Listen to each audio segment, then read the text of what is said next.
When images of this incredible-looking machine are posted on the internet, they often come with little to no description as to what it actually is. Savvy gearheads may be able to quickly discern that it's a drag racing machine of some sort, but the who, the what, the how, the why, and the where, they're typically left off the story. And even calling it a drag racing machine is only half right. As it turns out, this is one of the most interesting and groundbreaking pieces of drag racing iron ever devised.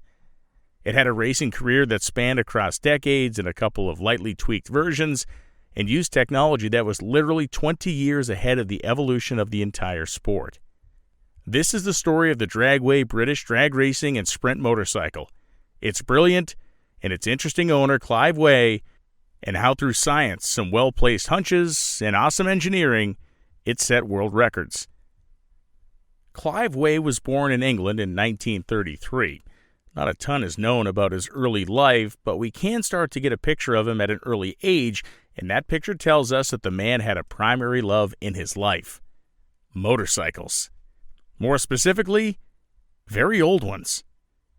In this newspaper clipping and a couple of others from the early 50s, we learn that Waye is serving as a National Service wireless operator in the Royal Air Force, is 21 years old, and since he was 18 years old, has been entering an event called the Pioneer Run. Open to motorcycles built between 1897 and 1915, this was a 44-mile ride with the motorcycles limited to a speed of some 15 miles per hour. Think of it as a time-distance rally for ancient bikes, which were even ancient in 1953. In his job as a wireless operator with the Royal Air Force, Waye was either based in a ground station somewhere in the country or was actually on aircraft operating the radio. Now, what makes this interesting is that in a flight situation, the wireless operator also doubled as the machine gunner to defend the plane in the event it was attacked. Talk about an interesting job description. After leaving the service and heading to college, we know that he graduated with a degree in electrical engineering.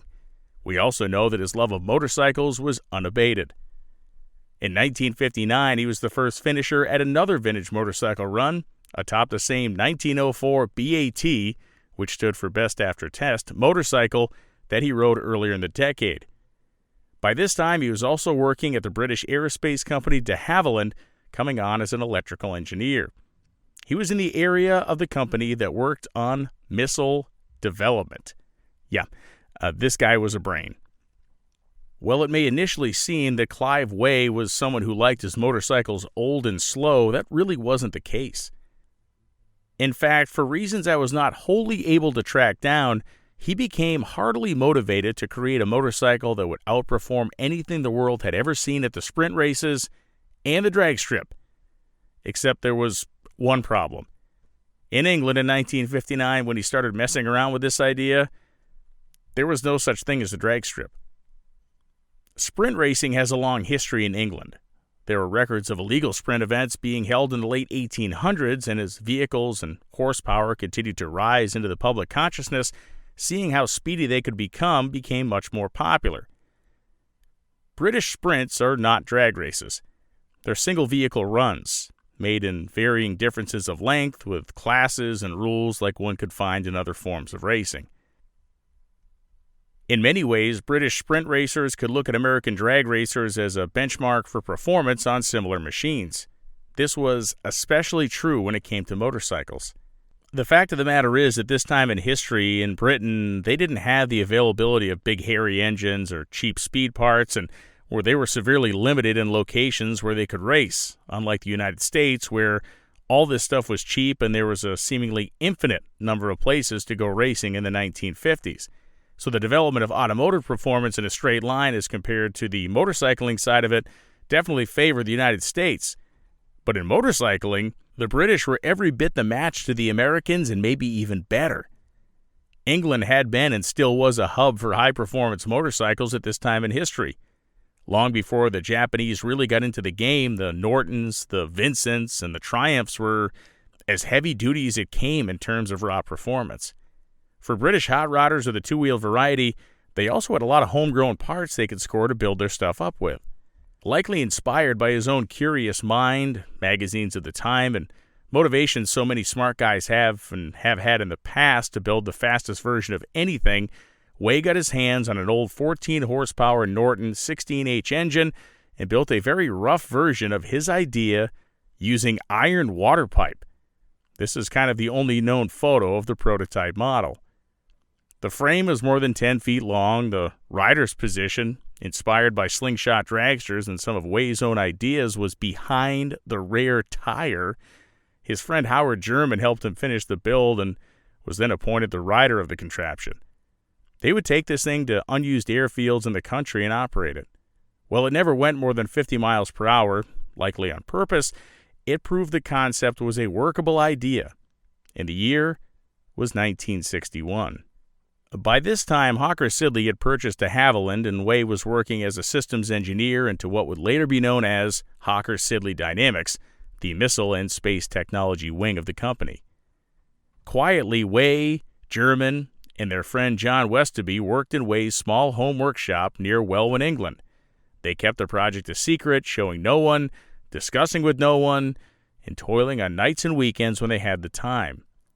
Over the course of 3 years' spare time, they created a machine the likes of which nearly defied comprehension at first blush.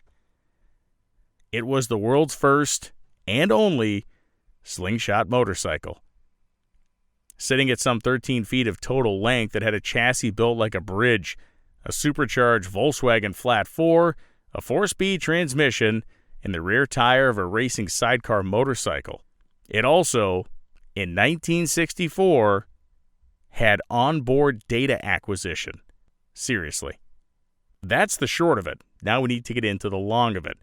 This was the Mark I Drag-Waye, and it sure merits a deeper look into its tech and its construction. The chassis was constructed of 1 1/4 or 1 1/8, depending on who you read, mild steel tubing.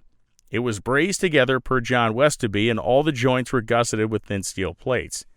The overall length was 13 feet. The wheelbase was 9 feet from the center of the rear wheel to the center of the front. Waye very much built this machine around the concept that the first 50 to 60 yards of any sprint or drag race was the most important part of the course, so the long wheelbase was created and mathematically figured out to resist wheel standing. Now, this was so long as the immediate acceleration was under 1.5 Gs. Of course, this really wasn't much of an issue to start with on that tiny little sidecar racing motorcycle tire, but when the Avon 4-inch slick, oh yes, a 4-inch wide slick was used, the machine would wheelie. Howard German said learning how to ride this thing was very challenging, and this was a point that Dave Lecoq, who replaced him in 1967, heartily agreed on. It was so difficult because the rider had to leave the starting line with his feet off the ground, the machine sitting still, and balancing this whole thing was not easy. The front suspension of the first version of the Dragway used a short 4-bar parallel link suspension with bronze bushings and a Girling coilover shock.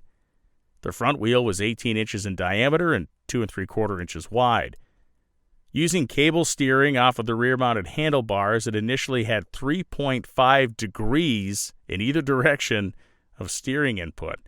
A kingpin was used as a steering stop left to right. The steering in later variants would leap to a still really not that generous 12 degrees left to right. The rear suspension consisted of a Norton Manx swing arm with Girling shocks. Now, the engine was one of the key points of interest in this whole creation.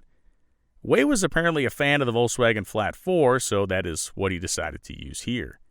Starting with an 1192cc unit, he maintained the stock 84mm stroke and bored it out to a final displacement of 1,450 cc's or 1.45 liters. An Isky camshaft was imported from the United States to actuate the valves. The Volkswagen engines were versatile in the fact that they could be sleeved down to about 1,000 cc's for class rules, and they also, of course, had some opportunity to be opened up, as you've just seen here. Now, this would give them options when chasing various records and victories. You'll learn why he went big for the first appearance of this beast in public shortly, but with the big bore, he had to use Ford pistons with Dyke-style piston rings in the bores. When sleeved down, pistons from a 350cc Royal Enfield engine were employed. Waye was told that he'd only be able to use about 5 psi of boost on the internals of the engine as they sat when he was preparing it. Atop the Volkswagen engine sat a 1.5-liter Shorrock supercharger, which was fed by the biggest SU carburetor he could find, using a 2-inch diameter inlet.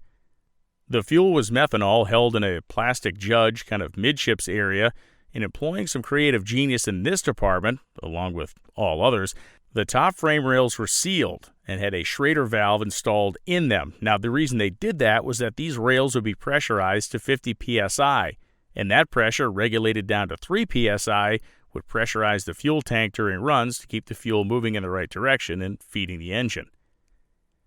The ignition was fired by a 12-volt Bosch racing coil. The transmission was a 4-speed AMC, which is not the AMC you're thinking of, American viewers. It's Associated Motorcycles, the company that operated AJS, Matchless, Norton, other brands. A 7-disc Manx clutch sent the power from the engine through one chain and a custom sprocket to the transmission, which would then send its power from itself to another custom sprocket on the rear wheel to drive the motorcycle. The final drive ratio was 3.35 to 1. The rider shifted the motorcycle by foot and used a hand-operated clutch. Regarding the transmission itself, at first the unit from a Norton Dominator was used, and then it was switched over to a Norton Manx. I can only assume this was done for the purposes of increasing strength, and if you know better than that, you can correct me in the comments. The motorcycle employed a twist-style throttle. Of course, the rider's position was maybe the most jarring part of this entire operation. The prototype had just a flat space for German to sit on. For the actual racer, and this is real, perhaps it was the first time a form seat had ever been used in drag racing or maybe any other motorsport. Supposedly, the fiberglass seat, which does look like something that came from a bowling alley, was created around German's body, sans clothing, and a couple of apparently painful sittings. Hey, racers have to suffer for their art too, I guess, but I'm weirdly not making that up. The seat and some of the other reasons would propel Dragway into its final form, which we will explore later. The single most incredible part of this fever dream machine wasn't even truly visible to people, even many who had a good idea of what they were looking at. A small, nondescript box sat at the front end of the bike. It was heavy, and what was inside it was moonshot technology when it came to sprint racing, and especially drag racing. It was data logging, in real time. Using his genius as an electrical engineer and brilliant thinker, Waye had developed one recording device that measured the acceleration of the bike every tenth of a second, and the second was a device that used a G-meter. Now, this operated by way of a weighted pen that rode on a spring. The pen would move on scrolling paper, recording the G-loads it was experiencing, and at the end of the run, both the recording of the acceleration and the G-forces would be correlated and collated to paint a picture of its performance. They were in some ways reading a modern time slip with incrementals on it, and in other ways were even more advanced than only the most top-level professional drag racers of today. Unfortunately, no photos exist of these devices. Also, because of the weight, the box was only used on secret test runs away from prying eyes at first, and then removed for actual competition due to the penalty it brought to its own presence. And weight was already a concern with this thing. Weighing 396 pounds by itself and over 550 with German on it, this thing was kind of a tank in terms of motorcycle, sprinting, and drag racing. Tested secretly and quietly away from prying eyes, the Dragway would make its public debut at the most important moment in British drag racing history, the 1964 British Drag Racing Association International Drag Fest, and it was not going to go according to plan. The start of organized drag racing in England is something that to fully explore would take an entire video in and unto itself, so I'm going to give you the short and dirty version here. Many would say that its root lay in the founding of the National Sprint Association in a pub called the Prince of Wales on Drury Lane in London back in 1957. This was an organization formed by 11 guys that night, and the aim was, quote, the furtherance of the progress of powered vehicles from a standing start over a measured quarter mile on a straight and level surface, end quote. Originally intended for motorcycles, cars began getting invites in the very early 1960s. Enter Sidney Allard. Already a major player in the British racing world, Allard became known in the United States for a series of sports cars that carried his name, as well as the introduction of the American V8 in a European chassis algorithm that would continue to pay dividends for many years in other forms. In 1961, after reading Hot Rod magazine studiously, he decided that he needed to have the first fuel-burning dragster in England, and in doing so, he was hoping to inspire the car culture to dive into sprinting and perhaps ultimately drag racing. His dragster was profiled in Hot Rod magazine in 1962. This got the attention of Dean Moon and Dante Deuce, who contacted Allard late in that year to set up a trip to England to bring their cars. Mickey Thompson, hearing about this and fearing that Moon would make inroads into the British market for speed parts, invited himself into the group. Running a series of 4 match races around the country, people came by the thousands. And when they left, guys were making plans to come back and race again next year. Sidney Allard had larger plans. He saw the crowds that had come with little to no promotion and knew one guy could really break this thing open big time. His name was Wally Parks. Parks and Allard worked together. Allard found the British money, more than $500,000 modern dollars, to make it happen and secure the U.S. drag racers and make sure they would be paid suitably for their time in the country. Loads of promotion went into the series of 6 meets, or more formally, meetings, as the Brits like to call them. And it was massive, literally an out-of-control success. People came by the tens of thousands. Each stop was a miniature drag racing Woodstock in and unto itself. It took the flicker of a flame for drag racing in England and turned it into a full-on conflagration. Racers like Garlitz, Ivo, Ronnie Socks, Tony Nancy, and others were feted every evening, treated like royalty, and they felt like international rock stars. The hometown racers knew that they had something for the Yanks in the motorcycle department, and they did. It just wasn't the Dragway. On what was effectively the first run the machine would make at the Dragfest, disaster struck. The supercharged methanol-burning Volkswagen engine that was perhaps going to struggle with more than 5 psi of boost was set up to have 20 psi going through it, done on purpose because the guys were ready to go fast. The connecting rods folded up like wet paper. The crankshaft broke like a glass vase. There were chunks of little engine all over the racetrack, and this was their big, killer 1,455cc piece. It was time for Plan B. Amazingly, they either had the 980cc small-bore engine combination completed or had the parts to make one quickly because they had that engine installed, they backed the boost off some, worked with launch techniques, and were able to run 11s at 117 miles per hour at the next of the 6 meets. While the Dragway wasn't competitive with the top runners in the moment because it was so new, it attracted an amazing amount of attention. Wonder why, right? Shown in all the major motorcycle magazines, and then bleeding into publications like Superstock and Drag Illustrated, it was profiled in Hot Rod, it was shown in American Rodding, and just a bunch of others. This thing was a freaky design that went international in a heartbeat. For the rest of 1964, they worked on their engine program, worked on adding some nitro to the fuel, knocked the compression down to 5.5 to 1, actually underdrove the blower at 85% engine speed, which brought the boost down to 10 psi. Waye also used his telemetry to work on the best launch techniques with German. They discovered that coming off the line in second gear at 4,000 RPM gave them the best quarter-mile times, but low gear in first would give them the best 100-foot times by a mile. Why does this make sense? The reason was simple. Shifting. German had to lift, shift, and then roll back into the throttle. Launching in second gear removed one repetition of that process, and it made the runs more efficient, allowing for the better quarter-mile performance, as opposed to the blazing 100-foot performance, which would then be faltered by slow shifts through the rest of the run. But they came to a simple conclusion after 1964 and all the stuff they learned. This thing was just still too heavy. Fellow engineer Jim Strong, who worked in the airframe department at Hawker Siddeley, offered up his help to design a new lighter frame for Dragway. The result? A 100-pound reduction in weight. Simpler construction, lighter gauge tubing, removing things like the rear suspension and other tweaks all added up. The front hydraulic shock was replaced by a single fork using rubber bands, hopefully strong ones, as suspension. The machine was also shortened by a foot. Was it for physics? No, it was for ease of use. By shortening the thing a foot, it would now fit into the van that Clive Waye hauled it around in with the doors closed.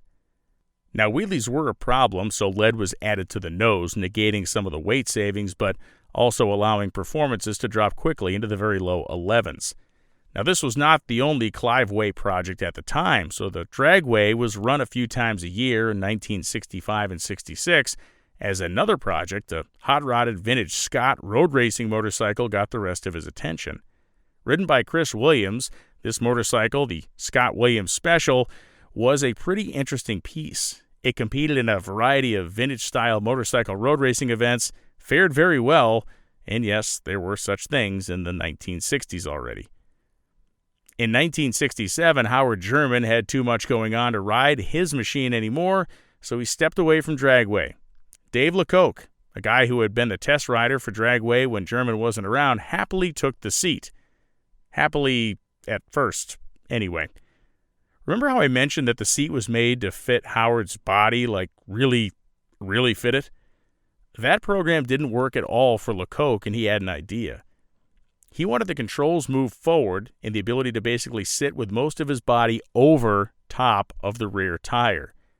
In doing this, the question would then be how to shift, and that came with a simple answer. Don't. The Dragway underwent a modification to its final form in this moment.